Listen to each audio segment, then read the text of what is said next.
clock has started. Yes, sir. Reading you loud and clear. Roger, roll, Discovery. Discovery, roger, very well. Well, thank you, Andrew, and welcome to the October 10 edition 2018 of Space News. Once again, it's Peter Aylward here, and I've got Michael Abdullah and Angela De Grazia with me from the Space Association of Australia. Welcome, gentlemen. G'day, Peter. Evening all. Good evening. All right, we're going to kick off again with more Australian space news. As we anticipated in last week's space news, the Australian Space Agency has signed further agreements with the space agencies of both Canada and the United Kingdom during the week. The signing of the new Memorandum of Understanding, or MOU, took place at the International Astronautical Congress, the IAC, that was held in Bremen, Germany last week. The IAC is a premier annual meeting of the international space agencies and industry. The MOUs were signed between the Australian Space Agency, the Canadian Space Agency and the United Kingdom Space Agency. The agreements will assist each nation to develop their respective space programs as well as help transform the industry here in Australia. Dr. Megan Clark, the head of the Australian Space Agency, said that the signing of the agreements represented the Australian Space Agency's journey with fellow spacefaring nations and comes after the signing of a similar agreement with the French Space Agency, CNES, in recent weeks. More Australian space news. Australia's new space agency plans to focus on building up the country's commercial space sector. Once again, in another presentation at the ISC, Dr. Clark said her goal was to triple the size of the Australian space economy, currently less than $3 billion per year by 2030, and attract $1 billion in investment in space companies. Dr. Clark said she was working on agreements with several other space agencies and reiterated its interest in contributing Australian space expertise in remote sensing management for the proposed Lunar Gateway. Fascinating. Angelo. Okay, let's start off with the International Space Station. Several of NASA's partners in the International Space Station are interested in extending its operations beyond 2024. In comments at the IAC in Germany last week, representatives of Europe, Japan and Russia all indicated interest in operating the space station to as late as 2030. Roscosmos officials said the future of the station will be discussed this week when Dmitry Rogozin, head of the agency, meets with NASA's administrator, Jim Bridenstine. NASA has sought to end direct funding of the station in 2025, but as reported on last week's Space News, current bills in Congress would authorise an extension to 2030, which is good news. NASA has signed an agreement with the Israel Space Agency to support an upcoming commercial lunar lander mission.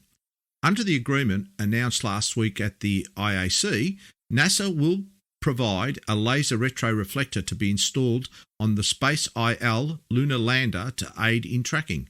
Israel will in turn share data from the lander with NASA. The lander, originally developed for the former Google Lunar X Prize mission, is scheduled to launch late this year and land on the moon in February 2019. Talk commercial crew now. NASA confirmed delays for both SpaceX and Boeing's commercial crew test flights. In a statement, NASA said SpaceX's uncrewed and crewed test flights had slipped by 2 months each to January and June 2019 respectively, and Boeing's 2 flights are now scheduled for March and August 2019. The announcement came a day after SpaceX's company vice president, Hans Koenigsmann, speaking at the IAC in Germany, said launching the uncrewed test flights this year will be a close call primarily because of certification paperwork and not hardware. In fact, he said, the hardware is ready. NASA also stated it would provide more regular updates on the schedules for those missions as they come closer. And in fact, I've heard a once-a-month update, which should be good. SLS Orion, NASA and ESA say the service module of the first Orion mission is ready for shipment to the United States.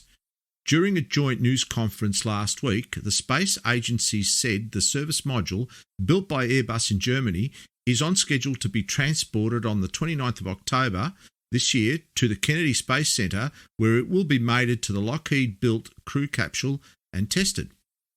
That schedule will keep the first SLS Orion mission, Exploration Mission 1, on track for launch in mid-2020. The service module has been one of the pacing items in the schedule for that mission. ESA is also working on plans to build additional service modules, including a future agreement with NASA that could also incorporate contributions to the Lunar Gateway. Great movement forward on that one. All right, across the Pacific. China is inviting the international community to fly payloads on a future lunar sample return mission. Zhang Kaijian of the CNSA said at the IAC last week that it will provide 10 kilograms of payload capacity on the Chang'e 6 lunar sample return mission.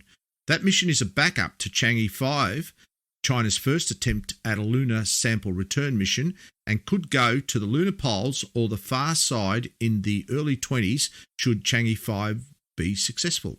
He didn't provide much detail on how such international payloads will be solicited. All right, Mike. And Japan. Japanese lunar exploration company iSpace will launch its first missions with SpaceX. The company announced an agreement last week to fly its first 2 missions, an orbiter and a lander, as secondary payloads on Falcon 9 launches scheduled for mid-2020 and mid-2021.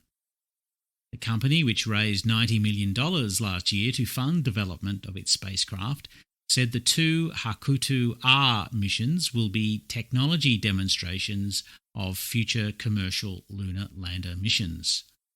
Those missions take the name of iSpace's previous entry in the former Google Lunar X Prize competition, Team Hakuto, with the R standing for Reboot. Now let's look at Norway. It looks like Gilmour Space may have a serious competitor in the effort to develop a hybrid rocket for the small satellite market. In recent weeks, Norway's first hybrid rocket to reach space demonstrated new hybrid propulsion technology for a cleaner, safer, more flexible method of powering small launch vehicles. Soaring up to 5 times the speed of sound from the Andoya Space Centre, the 9-metre-long Nucleus sounding rocket passed the edge of Earth's atmosphere to reach an altitude of over 107 kilometres in less than 3 minutes. After the suborbital flight, it returned to Earth, splashing down in the Atlantic Ocean 180 kilometres off the coast of Norway. Nammo, in partnership with ESA's Future Launches Preparatory Program, designed and built the new hybrid motor driving the Nucleus. Angelo.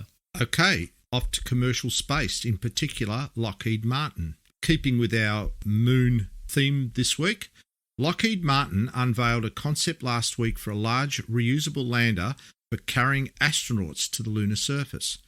The proposed lander, discussed at the IAC, is a single-stage vehicle capable of sending 4 astronauts and a metric ton of cargo to the surface of the moon for stays of up to 1 week.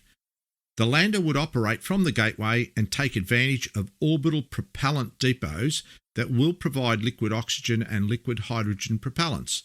The design is still in the conceptual phase, company officials said, and they're interested in pursuing it through, and here comes the rub, future NASA programs.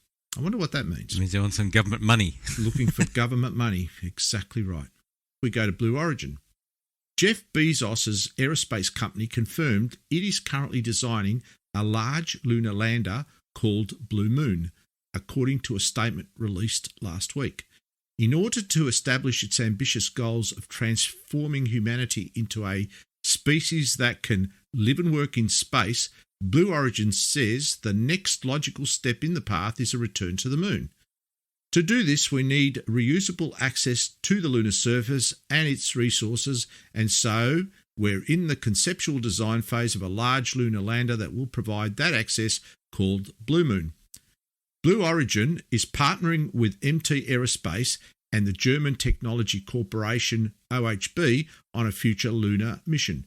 In a statement, OHB said the companies have partnered on a future Blue Moon mission to the lunar surface, Blue Origin's lunar lander capable of bringing several metric tons of cargo to the moon.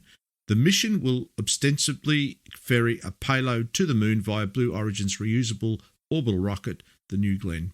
Bezos has also previously expressed ambitions to orchestrate a moon landing by 2023 and to eventually establish a lunar colony. It now appears those ambitions are slowly starting to bear fruit. All right, Peter. All right, in some other commercial news, Moon Express announced last week that it had raised $12.5 million to continue development of its lunar landers.